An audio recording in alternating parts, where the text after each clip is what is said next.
GreenEdge. Also moving riders up towards the front. The rider you can see in the national champions jersey of Japan is Fumiaki Beppu there. Right ahead of you now with the green and red and white shorts. Very experienced rider. Yeah, no place to move. If you're up near the back now, and really no place to move. Down the right hand side it gets dangerous. Left hand side dangerous. But again, not really flat out to string this bunch out, and quite a few riders just trying to move left and right. But it looks as if Omega Pharma still looking around. Team Sky, Jeremy Hunt coming through with Flesher in second place. So again, the battle to keep control of the front of the race. Yeah, very much so. Now they're all beginning to look at each other. Glances from Omega Pharma, quick step through over to Sky. As Hunt got on the front, they're going to start working together. They are. Oh dear. Robbie. Oh no. Well, it's down to Kruppus now, because Robin McEwen, he's been quite quiet actually. Puncture for Robin McEwen. Left-hand side of your screen, you can see the very tall figure of Jan van Summeren with Robbie Hunter behind him. Tyler Farrer in the white sprints jersey, the silver sprints jersey is behind him. We've got to be careful here. Can't be battling for position on the exit line. All going round safely. And Van Summeren wanting to get to the front, especially before that roundabout. He's just slackened off the pace very slightly as Morelio Fischer, his teammate, the Brazilian champion, comes through to take up riding. Now, the project team here, look, 1, 2, 3, 4, 5 riders from that team. Rabobank come through. Kaboom! Here comes Renshaw's team. Renshaw must be pretty disappointed so far, I think. He hasn't shown the sort of form he'd like to. And Farnese, Vini battling like crazy. Whoa! I'm just looking to see where Renshaw is. The fourth place man in the orange it's not Renshaw. brown. Yeah, it's brown. Brown they're looking at the moment. Guardini, the second man in the fluorescent yellow. Just have a look out for him. He has won the final stage here. I think it was last year. So again, no one taking real control at the front. 2.3 kilometres to go with a roundabout at 1.3.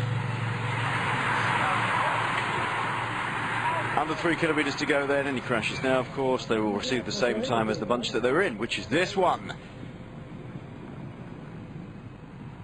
It's a little bit scrappy at the moment. Everybody fighting for a wheel and a line to go in. On the right-hand side, it's Rabobank with Sky riding along on that train. Ian Stannard pushing enormous, great big gear. Well, you can just see Bernie Eisel looking for Cav. Where is he? Get on the wheel. It's very important that he come into this roundabout. Oh, Robbie Hunter. 1 or 2. Yep. Pushing his way through. They're all coming up. They're all having a look around. You've got to get to this roundabout with 1.3 kilometres, which is in a kilometre time. You have to go in with 2 riders in front of you. And just look at the mess. And it's amazing how these guys manage to stay up in these close conditions. Now, the World Champions jersey's on the left-hand side of your screen. Eisel was looking over his shoulder desperately for him. There's going to be somebody come down here, surely. They're all over the shop at the moment. Oh, Jack Bauer has just come to the front with 2 kilometres to go, and it looks as if Garmin have got 3 riders now leading out Tyler Farrar in the silver jersey. So they've got pole position at the moment, but they should be challenged going into this final roundabout. Well, they've had pole position before. Gert Steegmans, wingman for Tom Boonen. They're looking very, very calm at the moment. Let everybody else fight it out. Jack Bauer, the big New Zealand rider, former Enduro rider, riding in the United Kingdom, now riding for Garmin.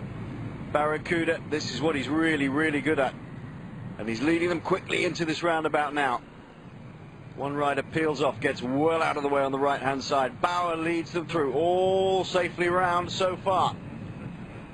1.5 kilometres to go. It's Garmin who are setting the pace, and they're all strung out now. Well, Garmin looking good at the moment. They've got 4 riders, and again it's Flesher looking for Mark Cavendish, and they're all pushing about and trying to come up in the left hand. You've got the project team. This is going to be one crazy sprint. This is crazy already. And now Eisel hits the front. Is it Fletcher? Fletcher stringing these guys. They're trying to make it as long as possible to open up those gaps, try and kill off the Garmin team. Hunter looks across over his right-hand shoulder to see where everybody else is teeing up. The Lotto team now coming to the front on the far right-hand side. Lotto looking for perhaps Gregory Henderson to push hard.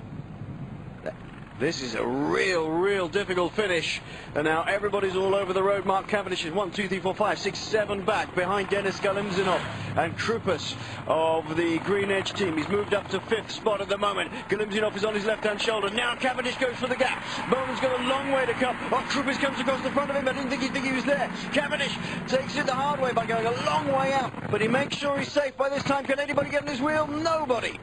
Absolutely nobody. Mark Cavendish saw the gap open up on his left-hand side, about 450 meters out, took it and just went through each gap, just checking his pace and accelerating, making sure he was safe. Boonen well out of it by this point, but that was a great bit of riding by Cavendish at the end, but his team had to work very hard to get him in that position. Here, let's look back at it. You see the gap has opened up, he's just gone for it, he's accelerated at that point, looks over his shoulder to see where they are. Nobody's going to get him by this point. Just saw that gap and went for it. Yeah, fantastic sprint, and it just goes to show you that Mark Cavendish doesn't really need anybody to lead him out. He never had a great lead out there. I know they've been practicing it, but he pretty much done that sprint on his own. It looked as if Liquigas got 2nd and 3rd there, with Oss and Sagan, with Degenkolb there in 4th and Galimzyanov in 5th. But what a sprint, a fast sprint, pretty much very dangerous, riders all over the place. Garmin thought they had it, but Mark Cavendish just coming through the inside, the perfect line here, and taking out his 2nd stage win here in Tour of Qatar. Easily. Well, he's coming to this Tour of Qatar showing he is the fastest man in the world. The world champion's jersey is looking real good on his shoulders, one has to say. And that was just easy for him. Cavendish, Oss, Sagan, Degenkolb, Selig was the rider for Katusha.